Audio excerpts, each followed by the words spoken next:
Hello there, my paper is The Failure of Jefferson's Embargo by Sam Phillips, and the thesis that I'm working with is that the Embargo Act was an expression of Jeffersonian idealism that failed to account for the political and economic situation of the day.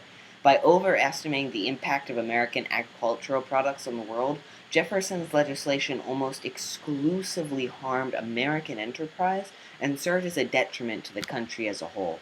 So before I get into the argumentative portion of this essay, I'd really like to give some background information about the time period in which it occurred. So the main event of this time period were the Napoleonic Wars. And even though they weren't in progress when Jefferson came to office, all the events that were happening certainly cast a veil over his entire term. So the basic idea is that following the incredible incompetence of the French Directorate, they placed Napoleon Bonaparte in power, and eventually he declared himself emperor and then went on to conquer most of Europe. And really, the only power that could oppose him in a substantive way was Great Britain. And Great Britain did declare war after Napoleon invaded the Kingdom of Portugal. And their real asset wasn't in ground troops, but in their incredible naval power. So before they started their invasion of the Iberian Peninsula, they had a massive blockade around France. So France had tried something similar to this idea a few years before by passing the Berlin Decree, which said that neither France nor any of her vassal states would commit any trade with the British Empire, but they really lacked the capacity to properly enforce it, and Britain had such a massive colonial empire on her own that it didn't have as much effect. But the British blockade of the continent cut off the French Empire from all of its colonial possessions and prevent any supplies going in or out, and really just trying to starve the French to death or make sure their soldiers don't have the necessary supplies to keep fighting. But the big downside of this was that it required a huge amount of manpower to maintain. So to try to account for this, the British restarted the practice of impressment, by which they sent squads of small ships to try to re-find deserted members of the British Navy and re-enlist them in the armed forces, and also seize whatever ships they had come across so that they could enlist them in the Great Blockade. However, it was very common that the soldiers they found to impress were less mutinied or deserted British sailors, and more often sailors who were unfortunate enough to look slightly British or just be in the wrong part of town on that night. Although the Navy impressing American men into service had been an issue since the Adams administration, it really gained new heights under Jefferson because the blockade required so much manpower to maintain. Additionally, the practice of impressment gave more official sanction during this period by the British government following their passage of the Orders of Council in late 1807, which really gave the British Navy to, at its whim, recruit ships and persons it believed to be of the British origin, and really discounted them from any fact-checking that might have proved that the vessels they seized were in fact American. The next month, the French passed a decree of similar danger to American vessels called the Milan Decree, by which they reserved the right to seize any neutral ships in French ports, and French ports being the vast majority of Europe at this point, that they believed to be carrying any British or counterfeit goods. And it also really had no fact-checking mechanism. People who were found counterfeiting these goods were similarly impressed into the armed forces,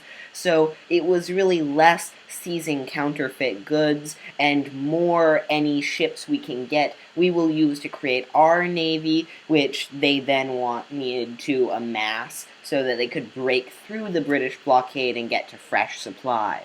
Then any neutral ships or traders, primarily American ones, would have incredible danger visiting European ports, and even on the high seas could be boarded and impressed by the British Navy.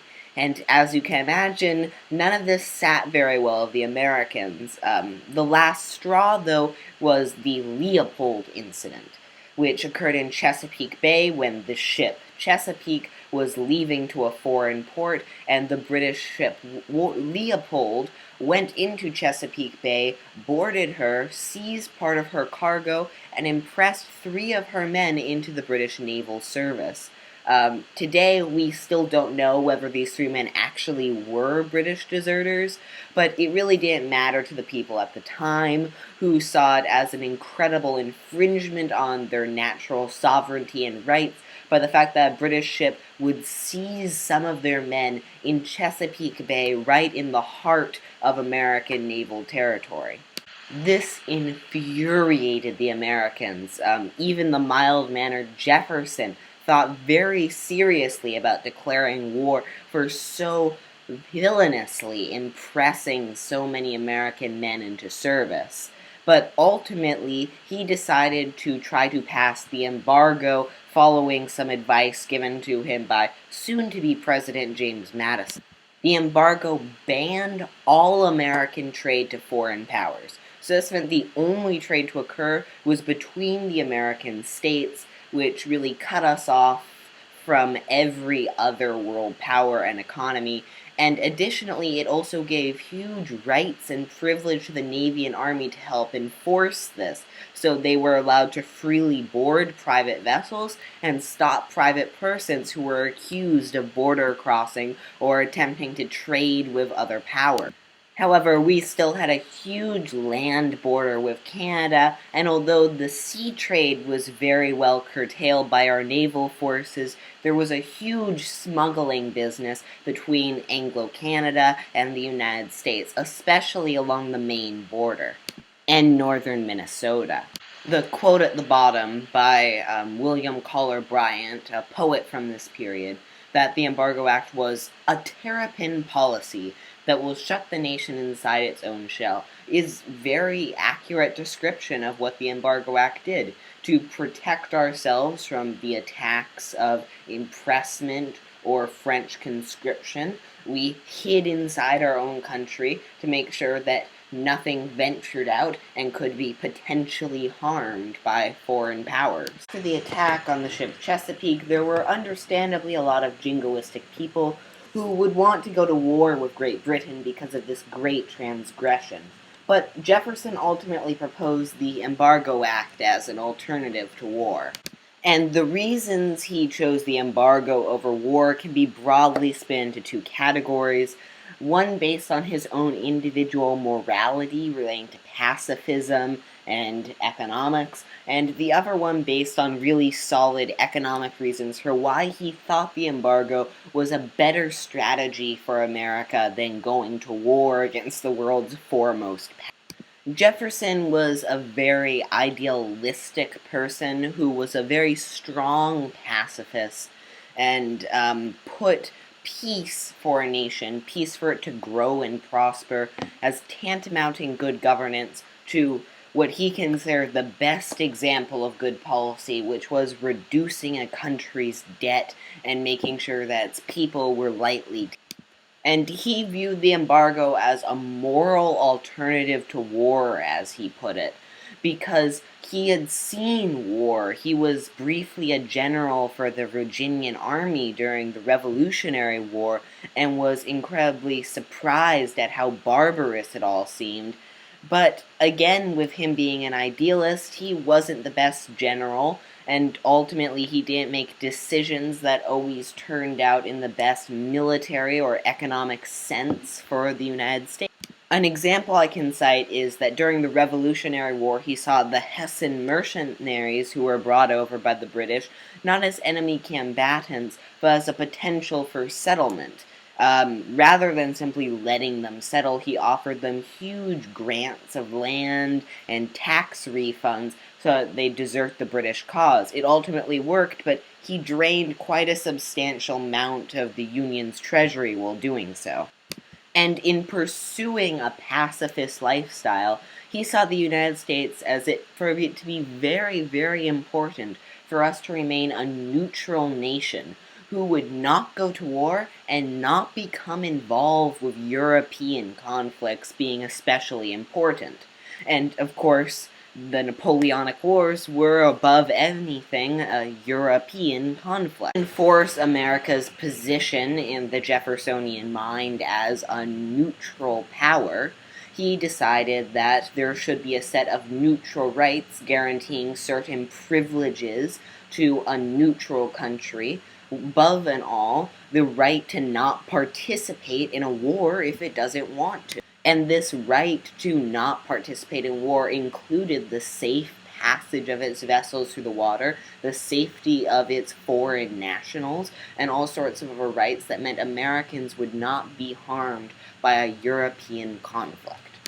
As you might imagine, Jefferson saw the impressments by the British and the seizures by the French as the ultimate infringement on these imagined neutral rights of America. He imagined that going to war, though, would also be to abandon these rights. To declare war on a nation for the right to your neutrality, or to no longer be neutral so you can be neutral, makes no sense, and Jefferson didn't believe it made sense either. So that's another reason why he chose the embargo as a way to assert our right as a neutral power to not go to war. We were still making an impact in the world, according to his mind, by shutting off our trade, but we would not be forced to go to war just because a European power was doing so. The idea was that just like going to war, passing the embargo would make sure that both Britain and hopefully France would respect our right to be neutral powers. And the underpinning of the embargo law was the idea that by limiting our supplies, mainly grain in Jefferson's mind, as he was still very into the agricultural model of America, would cripple both the French and British economies to such a point that they would be forced to recognize these neutral rights he saw. So in that sense, the embargo was being used as an offensive measure, because it was meant to harm the British and French, but mainly British, so much that they would be forced to recognize just as if we had beaten them in war. The Embargo Act also had a very defensive component to it as well. Just like William Cullen Bryant said, it was a terrapin policy, meant to protect us with a shell. Protections hoped to be afforded by the embargo were economic. Not any tariffs or sanctions, but the fact that losing ships and men, either for private citizens or for the U.S. government, was very, very costly. And the idea was that by making sure all of our ships stayed in our ports under the protection of the Navy, no more piracy would occur, and we'd stop losing such large amounts of money to confiscations by the French or British. Of course, most of the arguments weren't entirely ideological or entirely economic.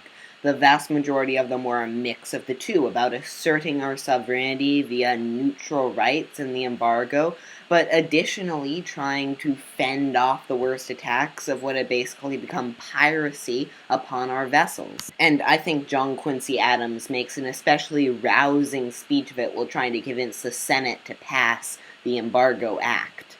He makes the argument that by accepting the British laws that basically make it impossible for the United States to trade with France or any other continental power under French control, that they are basically reducing the United States back to a colonial possession, because they assume that we shall have no commerce in a time of war, but with her dominions and tributaries to her.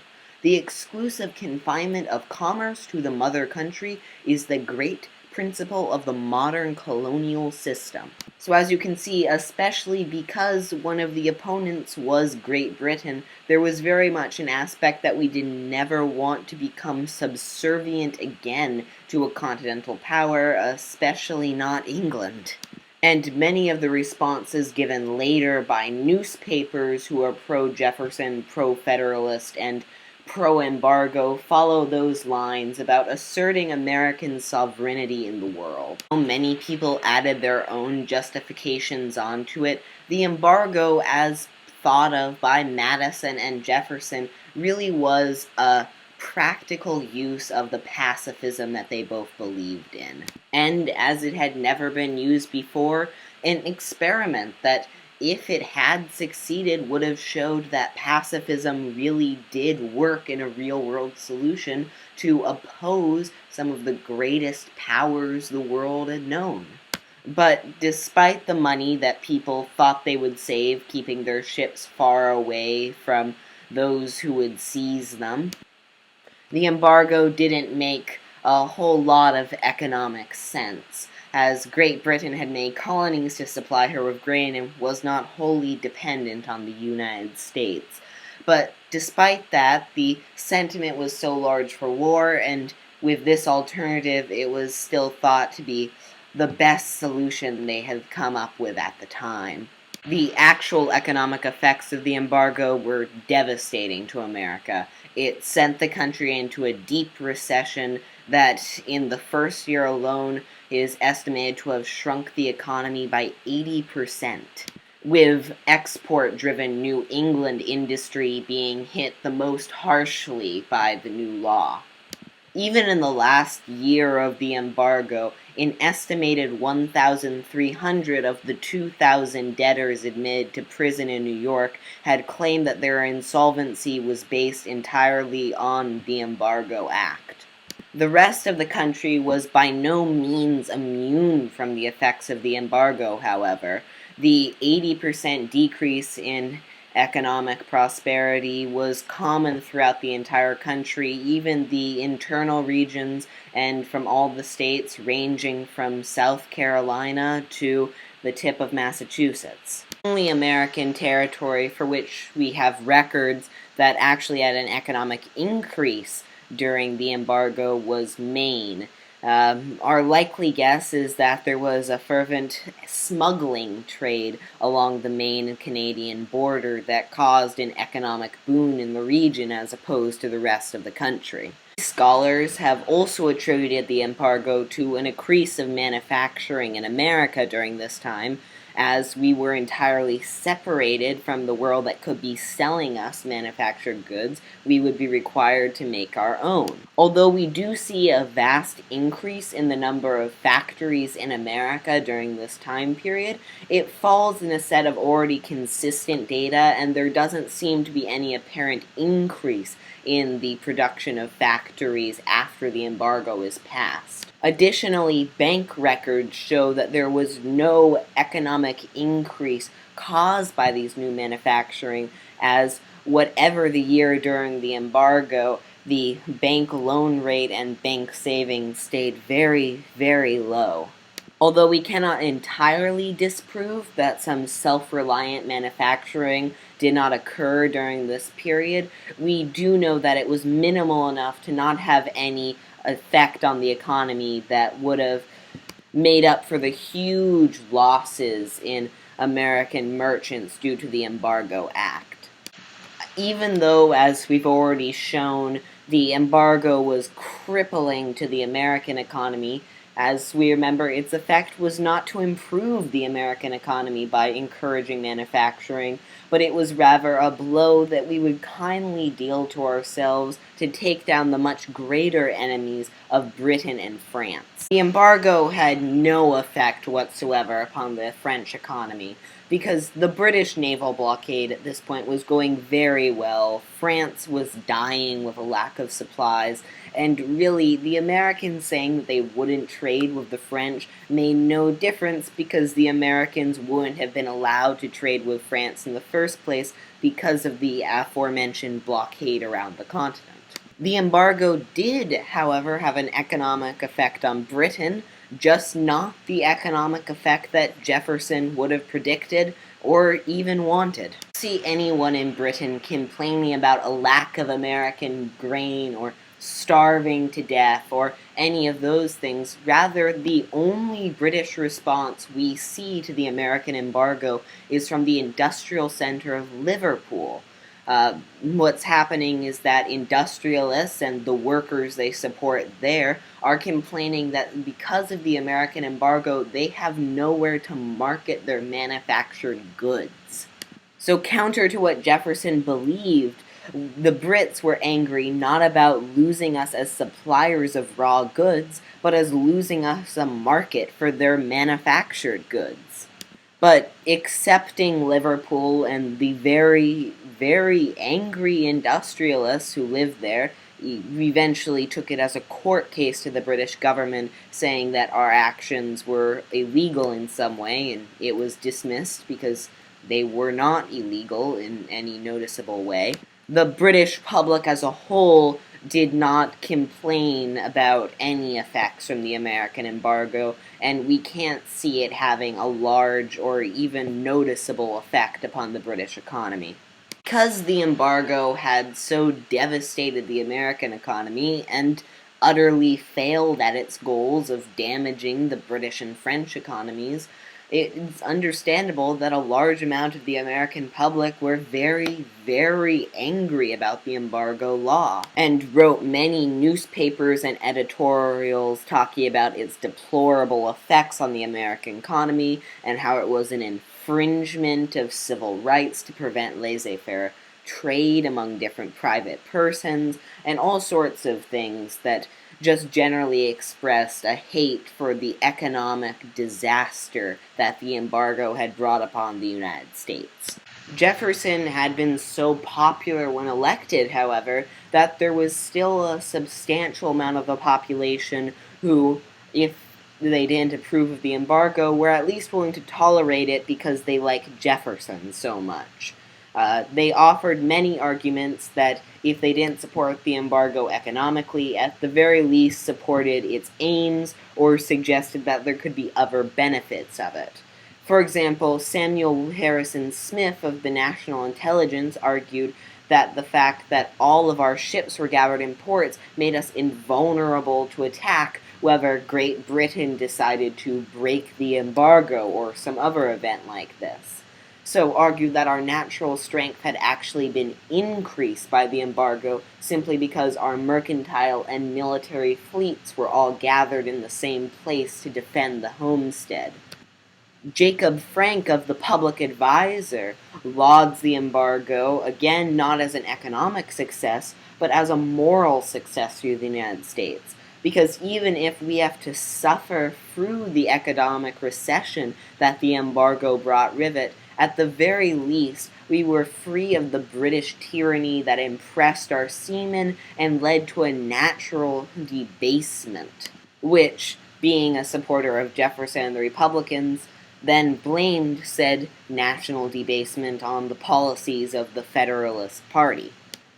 Political members who now recognize the embargo as a failure in the things it tried to accomplish still tried to make it seem like something that could be turned around into an optimistic approach for the U.S. in the future. John Quincy Adams, always the optimist and utilitarian politician, saw the embargo as a way that short-term we could build up our naval power to then declare war on Britain, something Jefferson was against, but that many other members of government certainly would have supported. An interesting similarity that we do find among a lot of the pro-Jeffersonian, pro-embargo papers, not John Quincy Adams, but among all the newspapers circulating during that time, is that although they talk much of British tyranny, there is almost no mention of the French, because the majority of the papers who were pro-embargo were very much Republican papers, and were decidedly in favor of the meritocratic French government, still in their minds representing the ideals of the Revolution, even if Napoleon had designed a rather less democratic system. Two of the more interesting arguments against the embargo, one of them came from Albert Gallatin, Jefferson's Secretary of the Treasury, who, upon looking at the original embargo law before it was passed, calculated that war with Great Britain, even if we lost, would be much less expensive than the economic damage that the embargo would cause us. However, the spirit of the nation at that time was very much pro-action, and his writings were not read until well after the embargo had been passed. William Coleman of the New York Evening Post also wrote a very interesting article to that nature, arguing against Jefferson's central tenet that the embargo was a moral alternative to war, saying that thousands would rather die by guns and swords of American soldiers than be starved to death, which is surely the most horrible way to die and, quote, is contrary to the acknowledged laws of war. Now, although the vast majority of Americans despised the Embargo Act within a few months of its operation, the hatred was most virulent in New England, where I already said the economy is mainly driven by export, so now the entire economic system either needs to be changed or collapses. And the New Englanders, who were traditionally chummy with Mother England, also didn't like the seeming democratic Republican complacency with France at the time. And this hatred they had for the Embargo Act eventually threatened secession, or lesser than that, the state legislature threatened to nullify the act, led under Thomas Pickering, who was a Revolutionary War hero and continued to be an enemy of Jefferson's. Now, even today, we don't know whether Pickering threatened nullification because he actually wanted to nullify the law, or whether he wanted to secede from the Union because of its economic policies, or something like that, or whether he just wanted to anger Jefferson, because he really, really hated the man.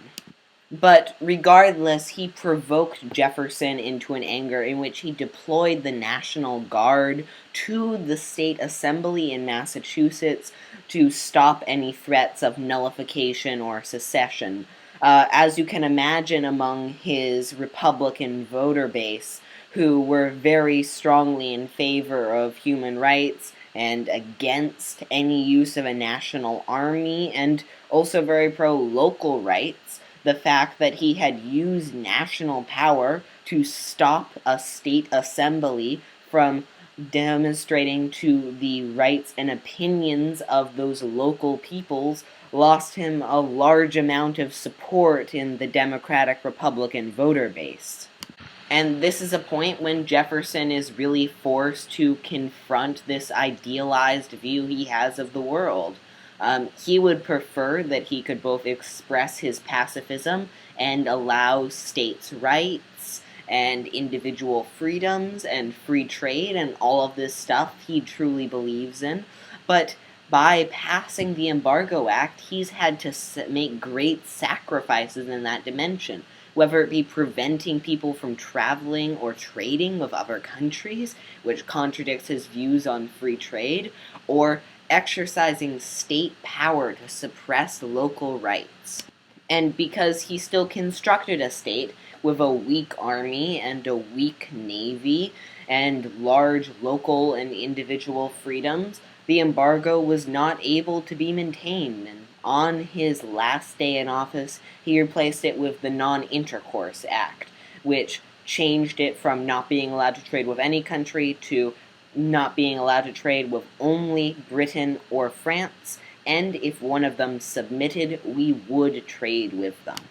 But later in life, both he and the nation looked on the Embargo Pact as an utter failure in everything it tried to accomplish, and a huge detriment upon the American economy.